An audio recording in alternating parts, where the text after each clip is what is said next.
الإسلام ديني ومحمدا رسول الله ويقيني أدنو إليه ساجدا. بسم الله الرحمن الرحيم. Allahumma sholli wa sallim wa barik ala sayyidina Muhammadin wa ala alihi wa sahbihi asma'in, amma ba'du. Yang sangat kita hormati bersama Direktur RSUD Rembang, Bapak Dr. Agus, jadi juga beberapa dokter spesialis, karyawan dan semuanya. Sebelumnya saya juga mengucapkan terima kasih atas pelayanan ibu kami. Beliau gerak di sini sampai 22 hari bulan Syakban sampai wafat juga di sini, dan kami sebagai keluarga sangat terima kasih atas semua pelayanan dan pengabdian tenaga medis di sini. Sebetulnya RSUD itu sudah sopan lah, datang ke kita mintanya ngaji virtual. Gara-gara sopan tuh saya kok jadi ingin sopan juga. Akhirnya saya yang datang ke sini. Biasanya yang lembaga-lembaga besar itu agak-agak enggak sopan itu, ngatur-ngatur orang. Ini kok baik gitu. Padahal BPK ngajinya di saya, lembaga negara. Kemenku pernah ngaji di saya virtual. Tapi RSUD kok kayak kasihan, jadi saya kok. Terus iya, jadi hakul jar kira-kira itu karena tetangga itu. Tapi niat saya ya tidak baik-baik banget, sambil jalan-jalan kok dekat jadi. Tapi begini ya, saya akan cerita versi kiai ya. Kalau versi medis Anda lebih tahu. Kalau versi kiai itu kematian itu dianggap hal yang sebetulnya ada versi kiai ya, semua orang tahu lah pasti mati itu. Cuma inginnya mati itu kan macam-macam. Inginnya ya setelah kaya, terus setelah mapan, terus menangi anaknya mapan, cucunya mapan itu. Terus itu pun sebetulnya tidak siap mati juga, tapi ya tetap mati itu.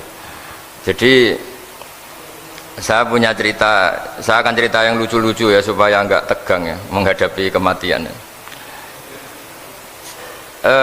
Dulu itu kroni itu ya sudah ada. Jadi Nabi itu ya punya kroni, tidak hanya pejabat. Nabi itu punya kroni. Nabi Sulaiman itu bisa terbang. Ya mulai dulu manfaatkan angin. Jadi angin itu mulai dulu memang luar biasa. Dimanfaatkan orang sekarang, mulai tenaga angin, pakai rem angin. Mulai dulu angin itu luar biasa. Nah itu teman dekatnya Nabi Sulaiman tuh ya agak sopan tuh bilang gini, itu Pak Nabi itu kalau nanti ada malaikat Israel saya pinjam anginnya supaya tidak bisa ngejar saya katanya. Jadi mulai dulu tidak hanya pejabat, Nabi pun ya punya teman yang agak-agak gimana itu. Suatu saat malaikat Israel disuruh nyabut orang, misalnya namanya siapalah, nanti saya sebut ada yang tepaan sama nanti tersinggung ya, semuanya siapa gitu. Yang jelas namanya ada Agus, tidak Bambang karena bahasa Arab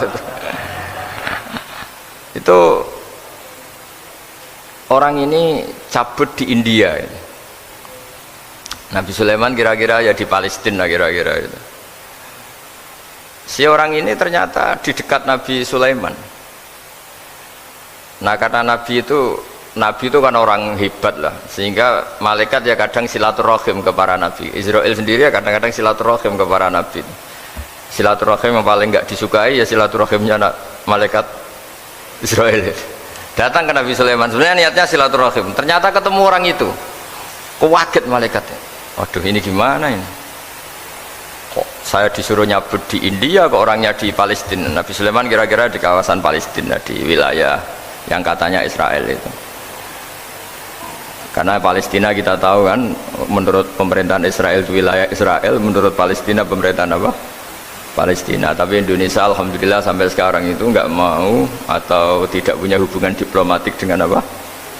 Israel. Sehingga kita harus mengistilahkan Palestina untuk warga Indonesia. Kaget malaikat ini, katanya disuruh nyabut di India kok ada di sini.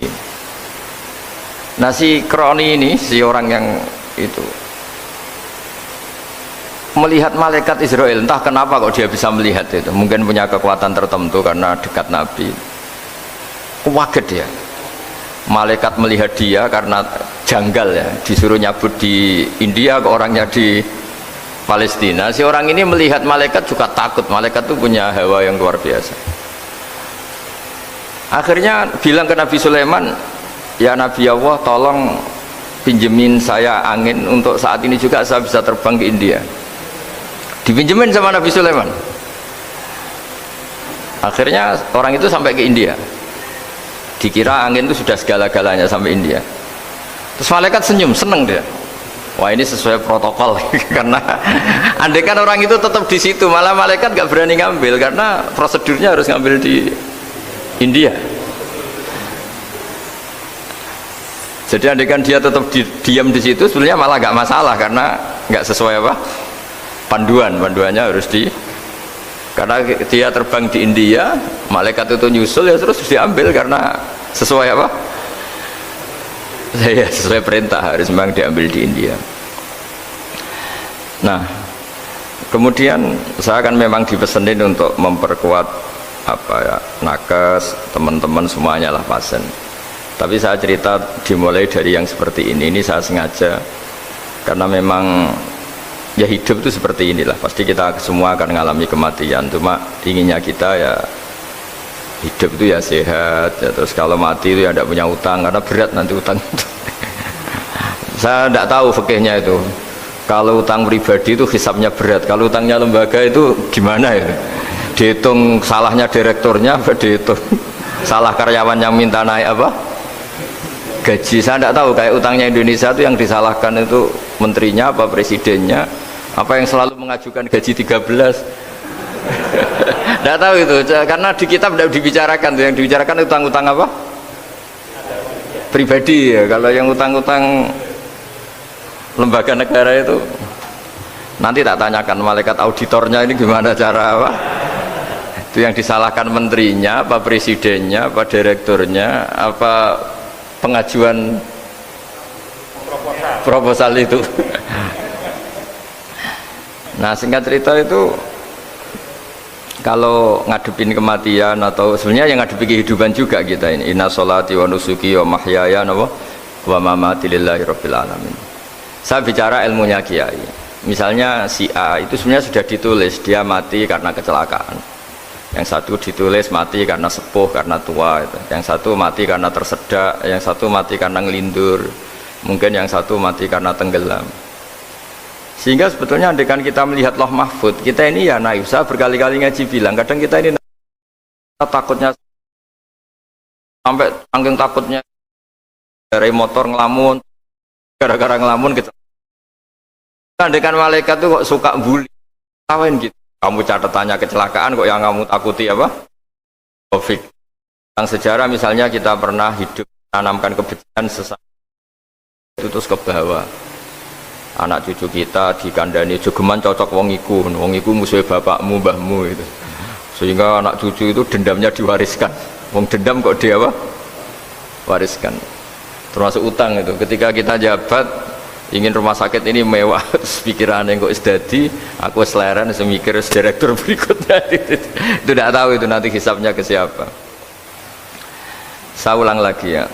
Maka dalam satu ayat dikatakan laqad kunta fi ghaflatin min hadza fakashafna anka ghita'aka fabasarukal yauma hadid. Manusia ketika di dunia itu dianggap tidur itu dengan tanda kutip itu bodoh itu tidak tahu. Fakashafna anka ghita'aka, nanti setelah kamu mati itu pinter, tapi ketika anda pinter sudah meninggal, sudah tidak bisa memperbaiki kesalahan-kesalahan kita. Nah, kenapa kita dikatakan sekarang ini tidur? Karena kita ini sering menyaksikan sesuatu yang sebetulnya tidak ada hubungannya dengan kita, tidak ada hubungannya dengan kebutuhan kita. Misalnya kita ngelamun, berkhayal, ingin hidup kaya raya, sejahtera, jabat, orang lain anak buah semua. Ternyata itu nggak penting ketika kita di akhirat. Yang penting adalah Anda meninggal dalam keadaan menghamba kepada Allah Subhanahu wa Ta'ala. Saya berkali-kali ngaji, kalau saya berkali-kali bilang, andai kan hati kita nanti direkam Allah, nanti di akhirat sudah direkam, orientasi kita direkam nanti. Pak Agus misalnya ingin punya mobil, punya rumah mewah, punya apa, terus orientasinya gitu. Di depan Tuhan yang menyuruh kita, mensyariatkan kita, inginnya itu ya jadi hamba Allah terbaik, jadi kekasihnya Allah, jadi hamba yang bersujud, dari hamba yang bersedekah. Jadi ini kan tidak sambung. Ada cita-cita versi Allah yang dianjurkan Allah, yaitu bercita-cita jadi hamba yang soleh, yang bermanfaat, yang memanfaati orang banyak. Kemudian ini ada cita-cita yang hadzun nafsi, ingin mapan semua orang anak buah. Hal-hal seperti ini itu harus kita jaga, jangan sampai terjadi. Makanya di semua kitab pertama mendahulukan bab niat. Niat itu ya faman kanat hijratu ilallah wa rasuli fa hijratuhu ilallah wa rasuli. Orang baik itu orang yang orientasinya itu menuju Allah Subhanahu wa taala. Lalu yang kurang baik adalah orang yang orientasinya itu ya harta, perempuan, pokoknya inginnya itu hal-hal yang kepentingan dirinya sendiri. Nah, lalu kenapa kita kadang tidak tahu? Ya tidak tahu itu karena tadi kita kalau tidak wiridan itu tidak punya efek samping kan. Tapi kalau kamu nggak punya uang kan terus lemes. Karena ngerti itu terus uang itu penting, wiridan tidak penting. Nah, dari kesimpulan itu sebenarnya kita menjadi bodoh. Karena menjadi bodoh ketika Anda meninggal ternyata uang ini nggak penting, wiridan ini penting. Tapi tahu kita terlambat setelah kita meninggal. Nah, di sini saya ingin mengingatkan apapun kondisi kita, yang jelas itu ingat selalu kepada Allah Subhanahu wa taala. Caranya ingat gimana? Kata Nabi, kamu bayangkan musibah yang lebih ekstrim, kamu akan tahu yang kamu alami itu ahwanu wa aisar, yang kamu alami itu ringan sekali, ringan seringan-ringannya. Saya beri contoh ya, kalau Anda belajar, kalau dalam bahasa pondok itu falak, mungkin kalau bahasa umum itu apalah, ilmu apa, misalnya orang ahli meteor, ahli apalah, ahli perbintangan, ketakutannya pasti benda langit ini jatuh kemudian menimpa bumi. Nanti kalau Anda ahli geologi itu takutnya bumi ini likuifaksi karena sumber daya alamnya sudah begitu dikeruk, dimanfaatkan. Nanti yang ahli teroris atau yang ahli ekstremis itu takutnya itu ada teroris. Yang ahli sosiologi takutnya Indonesia itu chaos. Kalau chaos ya saling bunuh, saling. Jadi semuanya ini, ketakutan ini semuanya mengarah terhadap kematian. Kecelakaan lalu lintas ya menjadikan orang mati, likuifaksi kayak kemarin di Sulawesi ya, iya, gunung meletus, gempa, tsunami. Nah, ketakutan yang menjadikan kematian sebenarnya banyak. Kalau baru tsunami aja ya orang takutnya ke tsunami, nanti kalau ada kematian gempa ya takutnya gempa, kalau temanya COVID ya takutnya COVID. Terus kalau ada tetangga mati karena ngelindur ya baru gue nak turu, hati-hati nggak nak mati ngelindur. Jadi, nah masalahnya kan kita tidak tahu, nggak tahunya itu.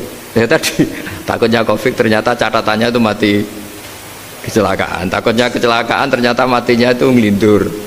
Kan kita tidak pernah tahu. Dari tidak pernah tahu itu kemudian agama datang dengan anjuran, sudahlah kamu tawakal bahwa semua urusan kamu di tangan Allah Subhanahu wa taala. Inna sholati wa nusuki wa mahyaya wa mamati lillahi rabbil alamin la syarikalah. Yes, ibadah kita, sholat kita, hidup kita, mati kita semua di tangan Allah Subhanahu wa taala. Sehingga dengan berpikir begini ini melihat COVID itu ya kayak melihat potensi kematian yang lain, kayak karena gempa, likuifaksi, kecelakaan, karena ngelindur, karena macam-macam. Kenapa saya membuat atau menyarankan ya supaya orang berpikir demikian, supaya bersyukur bahwa kita ini dihimpit, disekelilingi penyebab kematian tadi. Kalau kita ahli meteorologi mungkin takutnya itu asteroid jatuh, terus kemudian meteor jatuh yang nggak habis digesek oleh sistem alam, terus macam-macam. Yang ahli gempa juga takutnya gempa, yang ahli tsunami takutnya tsunami, yang ahli sosial takutnya Indonesia chaos, kemudian saling apa? Bunuh, saling apa, dan sebagainya dan sebagainya.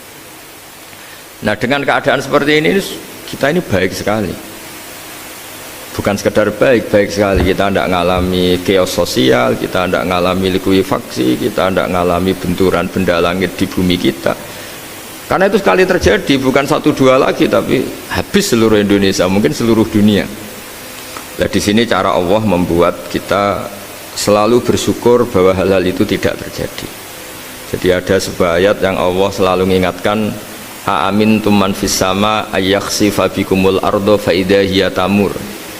Kamu mbok ya sekali-kali berpikir, bumi ini justru potensinya itu likuifaksi, potensinya itu hancur karena di bawah itu ada magma, ada minyak, ada macam-macam. Ini kan di bawah ini kan ngerongkong cara Jawa itu karena diambilin terus. Piro-piro diambil ya ini ya ono masih bisa dipakai. Belum sistem bumi sendiri, wafil arti kita mutajawirat, bumi sendiri itu berupa lempengan-lempengan. Setiap saat itu potensinya geser, sekali geser ya jadi gempa itu. Terus belum benda langit yang potensinya juga jatuh, sekali jatuh ya habis kita. Jadi yang kita ini dikepung sekian potensi yang bisa menghancurkan kita. Tapi nyatanya mulai Nabi Adam sampai sekarang itu ada kehidupan, ada khayal. Sing Joko yang kepengen payu rabi, mungkin sing wis payu rabi ya mbah kepengen mbah roh. Macam-macam lah. Tapi yang jelas itu wong dikepung kematian kok ya khayalnya masih tinggi gitu. Lah enggak pernah ngayal ya orang yang utang ditagih itu, gak kober ngayal. Soalnya wedine tanggal kredit itu. Tapi ini saya cerita supaya orang Indonesia itu ngerti lah bahwa yang ngepung kita itu tidak hanya Covid. Banyak. Makanya orang Arab itu kalau ngendikan itu wa malam yamut bisayfi mata bi khairihi ta'addadatil asbab wal maut wahidu. Karena orang Arab itu kan dulu Arab sebelum Islam itu kan satu kabilah nyerang kabilah yang lain. Wah itu kan harus butuh orang-orang tangguh karena dulu sistem rezekinya kayak sistem Indonesia dulu lah. Kerajaan ini nyerang ini supaya satu kerajaan punya eksistensi harus mengalahkan kerajaan yang lain. Bahkan cerita-cerita itu sama lah di Indonesia di mana-mana. Nah itu pemuda-pemuda yang gagah berani itu karena punya pegangan tadi. Wa man lam yamut bisayfi toh mata biwirihi. Kalau kamu tidak mati di medan perang ya tetap aja mati juga. Sehingga mereka kendel gitu kata cerita orang dulu. Ta'addadatil asbab wal maut wahidu. Sebab kematian bisa macam-macam, tapi kesimpulannya tetap saja namanya mati. Lalu Islam itu mengajarkan aksiru min dzikri hadhimil ladzat. Kamu harus banyak ingat mati. Tapi uniknya Islam itu menyuruh ingat mati itu disuruh justru semangat hidup. Karena kita butuh bekal itu. Jadi kalau kamu ingat mati itu jangan terus loyo, terus nunggu takdir mati itu enggak, malah disuruh semangat. Nah, tenaga medis semangat mengobati pasien, yang pasien juga semangat mensupport dirinya supaya punya keberanian hidup. Orang Jawa nunggoni anak, nunggoni putu. Kalau saya sebagai kiai ya nunggoni santri, nunggoni umat. Jadi ingat mati itu justru dengan cara mencintai hidup. Karena hidup ini adalah bekal kita untuk sanggup ketemu Allah Subhanahu wa taala. Kadang-kadang bekal itu mudah sekali. Ada orang nakal gara-gara minumin anjing yang baru haus, sama Allah dimaafkan. Ada orang yang pulang dari tempat kerjanya, ada duri di tengah jalan, disikirkan takut kena orang, diampuni Allah, akhirnya menjadi ahli surga. Ada orang yang kerja untuk orang tuanya, kemudian orang tuanya dicukupin menjadi ahli surga. Bahkan ada ahli surga itu ceritanya itu, tapi ini jangan dicoba. Ada orang sudah jelas niat nyon sewu, niat zina, sudah tinggal itu terus mikir dia. Saat itu takut Allah gak jadi, barokahnya gak jadi, langsung dia jadi ahli surga. Sarannya gak jadi loh ya. Tapi ya tidak usah dicoba. Itu kalau keterusan masalah. Jadi Islam itu menganjurkan ingat mati, tapi justru dengan cara mencintai kehidupan. Karena yang jadi referensi Allah nanti di akhirat adalah perilaku kita, amal kita zaman apa? Hidup.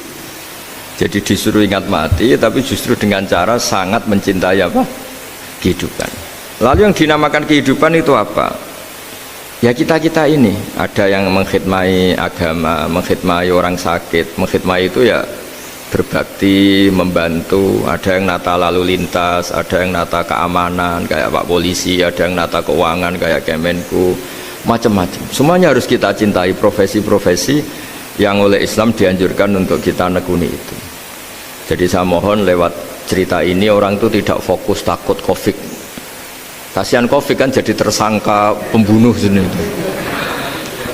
Padahal di kampung-kampung orang lugu-lugu yang saking nggak ngertinya itu kalau dikasih sumbangan tuh katanya itu salam neng Covid matur nuwun. Itu ribet kalau orang lugu-lugu itu. Dikira Covid itu satu makhluk atau manusia yang apa nyumbang itu. Jadi saya mohon semohon-mohonnya, minta seminta-mintanya, sampean harus ngitung nikmat lah. Dengan sistem meteor seperti itu di langit tidak jatuh ke kita, sistem bumi yang sudah ngerongkong gini tidak likuifaksi, terus di dunia ini banyak kimia, banyak racun, itu kalau misalnya meledak kemudian dibawa angin mungkin matinya lebih massal. Ternyata semua itu nggak terjadi. Artinya nikmat yang sekarang kita dapatkan, kita nikmati sekarang itu jauh lebih besar ketimbang ketakutan kita. Nah, ini Islam selalu menganjurkan fadzkuru ala Allah la'allakum tuflihun. Selalu ingat sisi-sisi nikmatnya Allah. Kamu jangan hanya sisi wah kita dikepung Covid, kita punya istri judes, punya anak nggak nurut, punya atasan sadis, punya anak buah nggak loyal. Kalau gitu terus ya kamu nggak berani hidup. Yang diingat masalah terus. Itu salah, hidup seperti itu salah menurut Islam. Yang Islam menganjurkan fadzkuru ala Allah, kamu ingat sisi-sisi nikmatnya Allah, bukan sisi-sisi kita hidup itu diuji. Saya punya sekian cerita ulama-ulama yang unik, yang punya nasihat itu. Jadi ada orang kaya raya dulu temannya banyak, anak buahnya banyak. Suatu saat dia miskin terus gak ada yang berkunjung. Terus dia ngeluh, curhat ke ulama itu. Ketika saya kaya yang berkunjung banyak, ketika saya miskin kok nggak ada yang berkunjung, kurang ajar betul teman-teman saya. Terus kata kiai itu lucu kalau ada nih, ya bagus gitu dong, ketika anda miskin sudah ada yang berkunjung. Loh kok bisa? Ya misalnya kamu sekarang jadi buruhnya orang, pas disuruh-suruh dibentak-bentak, terus teman kamu udah datang, malah kamu jadi tontonan toh. Mendingan nggak ada datang, jadi kamu ketika buruh orang nggak malu karena teman-teman kamu sudah tidak datang. Ya alhamdulillah kalau gitu ya. Jadi dulu satu hal yang dia dulu nganggap problem, iya kan, kalau kamu misalnya dulu kaya, temannya banyak, jabat, terus yang takut banyak, ketika sudah miskin Yun Sawu jadi buruhnya orang, disuruh-suruh, terus teman kamu tetap datang, siap nggak ada? Siap datang apa siap tidak datang? Lebih siap tidak datang sebetulnya kan, karena nggak jadi tonton. Akhirnya dia sadar. Ya gitu, kalau dikeluhin istri saya ini judes, sering marahin gini-gini, ya bagus dong marahin kamu, kalau marahin tetangga malah masalah kan. Coba kamu punya istri kalau marahin orang lain, pusing gak? Mendingan marahin.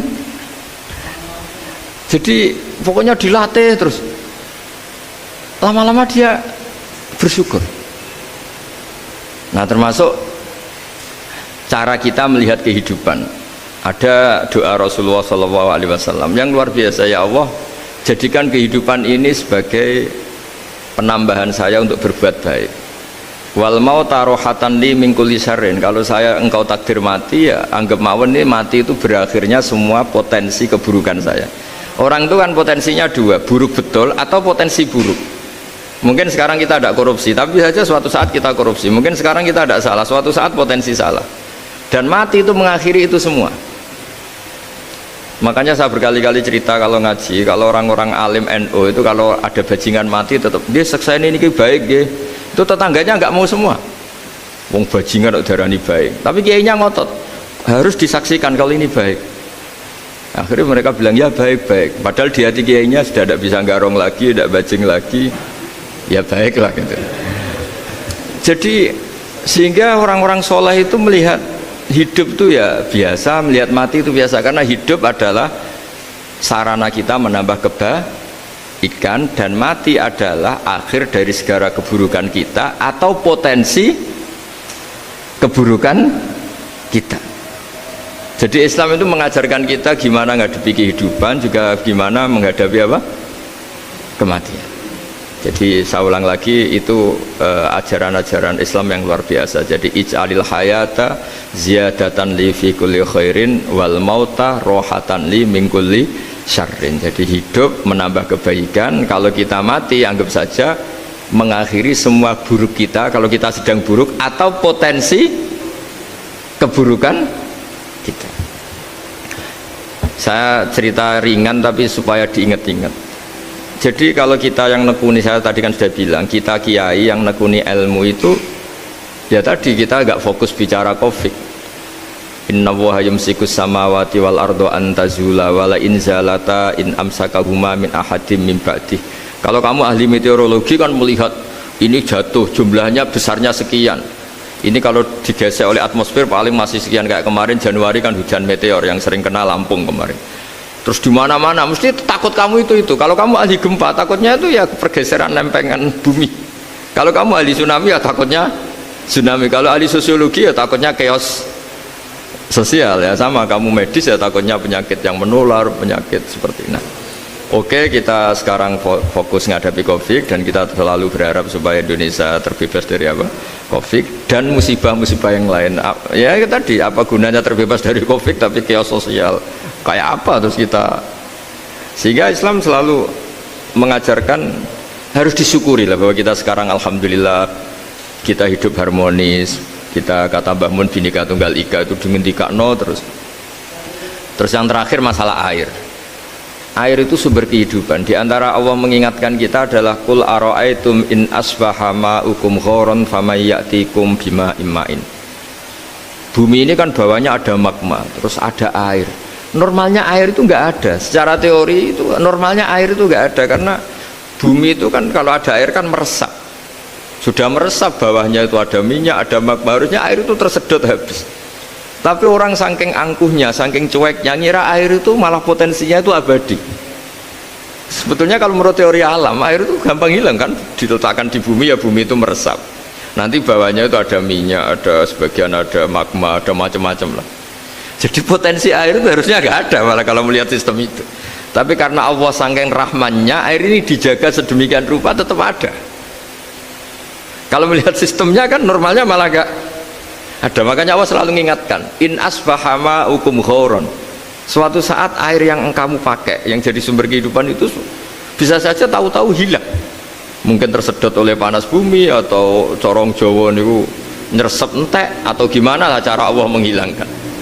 Famay ya'tikum bima imma'in, lalu siapa yang bisa mendatangkan air itu lagi?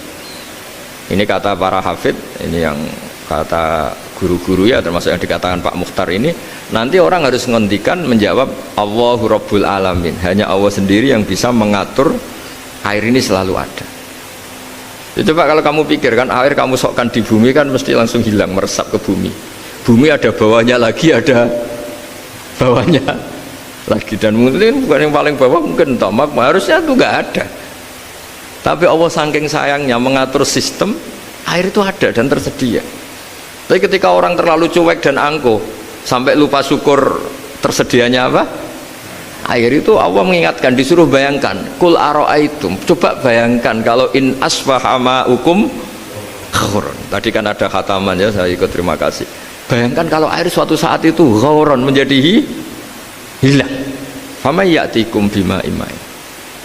Jadi saya tidak bisa spesifik memberi nasihat tentang Covid karena ya tadi yang bisa membunuh kita ini banyak ya, tsunami ya bisa bunuh, gempa bisa bunuh, likuifaksi bisa bunuh, jatuhnya benda lain kita bisa bunuh, takut tanggal utang kaget ya bisa bunuh macam-macam, semacam-macam lah, ngelindur ya. Kemarin mudik aja yang sebelum tertata rapi aja, mudik aja berapa kemarin kalau ada apa mudik lebaran yang tahun berapa, 3 tahun yang lalu apa 4 tahun yang lalu dulu. Jadi saya mohon, ketakutan kita adalah yang hakikat adalah takut jadi hamba yang tidak baik. Itu yang harus jadi ketakutan sejati. Takut kita di mata Allah tidak jadi hamba yang baik sehingga kita jauh dari Allah Subhanahu wa ta'ala. Karena cita-cita terbesar kita dan cita-cita terbaik kita adalah jadi hamba yang diridhoi Allah Subhanahu wa ta'ala. Sebaliknya ketakutan kita sejati adalah takut su'ul khotimah, takut jadi hamba yang tidak baik. Kita inginnya adalah assalamu alaina wa ala ibadillahis sholihin, yang berhak mendapat keselamatan dunia akhirat adalah orang-orang atau hamba-hamba yang soleh. Ya tadi, untuk menjadi soleh itu gampang di Islam itu. Tenaga medis nolong pasien ya ibadah, pasien husnudzon sama dokter ya ibadah, mengelola hidup, ingin hidup ya ibadah, anak ngurus istri ngurus, pokoknya anak yang ngurus keluarganya juga ibadah. Semuanya itu di Islam itu asal tidak maksiat itu dianggap apa? ibadah. Dan untuk orang menjadi kekasihnya Allah kayak tadi, ada orang yang karena ngerawat hewan dijadikan walinya Allah, menghilangkan duri atau pengganggu di jalan jadi kekasih Allah. Itu cerita-cerita itu semuanya ringan. Bahkan tadi ada yang cerita sekedar ingin maksiat dan tidak jadi. Dalam Islam itu kan gitu, orang yang merencanakan maksiat kemudian tidak jadi, itu ditulis pahala. Jadi gampang sekali untuk menjadi orang soleh dalam Islam. Kalau tidak bisa itu semua, kata Nabi, takufus syarroka anin nas fa inna sadaqatun minka ala nafsik. Kalau tidak bisa berbuat baik sama orang lain, yang penting tidak mengganggu orang lain. Terus kan enak turu ning omah ngelamun bengak-bengok dhewe aja banter-banter, tapi nak bengok-bengok banter-banter kan ganggu tonggo. Itu asal tidak ganggu orang lain. Takufus syarroka anin nas. Kamu jangan sampai efek buruk kamu berakibat pada orang lain. Itu juga fa inna sadaqatun minka ala nafsik. Itu ya bagian dari sedekah kamu. Taruh saja misalnya kalau secara ilmu medis, misalnya kita ini kok dinyatakan positif COVID, secara ilmu medis nggak boleh ketemu orang lain, terus kamu diisolasi. Kamu niatin ketika diisolasi itu tidak menularkan bahaya kepada orang lain. Itu juga ibadah. Jadi ibadah itu gampang sekali, mudah sekali. Karena agama ini yuridu wa bikumul yusra wala yuridu bikumul usra. Agama ini mudah, bukan sulit. Ya, mohon maaf tadi saya nggak bisa datang yang jam 11 karena saya tadi malam hormat di Jogja, acara 7 harinya Kiai Jatabek, tadi pagi baru datang. Tapi saya mohon pokoknya yang seneng ya, hidup itu yang seneng, diberi kesempatan hidup sampai sekarang itu yang seneng. Jangan karena teman kamu meninggal terus seakan-akan ini teman saya meninggal, paling saya besok. Kok kamu tahu?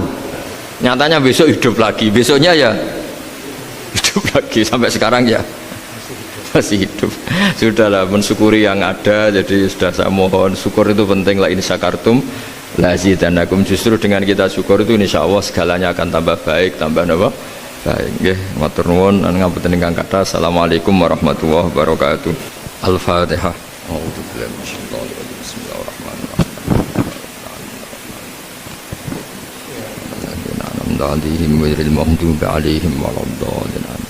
Bismillahirrahmanirrahim. Nahmaduka ya ghafur ya syakur ya rahman ya rahim ya syafi ishfina shifaan la yughadiru saqaman. Allahumma shalli wa sallim wa barik ala sayyidina Muhammad alladhi 'allamana ya wa bil i'timad 'alaika ya wa istishfa bika ya Allah. Fa bi haqqi jahi 'indaka ya wa athibil ba'sa ya Allah ya rahman ya rahim. Allahumma ya Allah, Allahumma anta syafi ishfina shifaan la yughadiru saqaman. Allahumma ya wa anta syafi ishfina shifaan la yughadiru saqaman. Wasfi mardona ya Allah wa dayu mardona, innaka anta syafi azibil ba'sa rabban nas, innaka anta syafi ya Allah. Allahumma ya Allah la narju siwaka wa anta rojauna ya Allah, wa anna lan nahlika wa anta ma'ana wa anta rojauna ya Allah, faj'alna ya Allah wa ahla Indonesia salimin ghanimin mu'afin min kulli bala'id dunya wal akhirah. Allahumma ya ilahana ya wa ij'alna min ibadika syakirin min ibadika sholihin wa min ibadika alladhina ya Allah ma syofi ardika haunan ya Allah na'muru bil ma'ruf wa nanha 'anil munkar. Ya Allah ya Allah ya haqqu ya mubin is'alna ya Allah salimin ghanimin mu'afin min kulli bala'id dunya wal akhirah. Rabbana atina fid dunya hasanah wal akhirati hasanah wa qina adzabannar. Sallallahu alaihi sayyidina Muhammad sallallahu alaihi wasallam. Subhana rabbika rabbil izzati amma yasifun wa salamun alal mursalin walhamdulillahi rabbil alamin. Sirrul Fatihah. A'udzu billahi minasyaitonir rajim.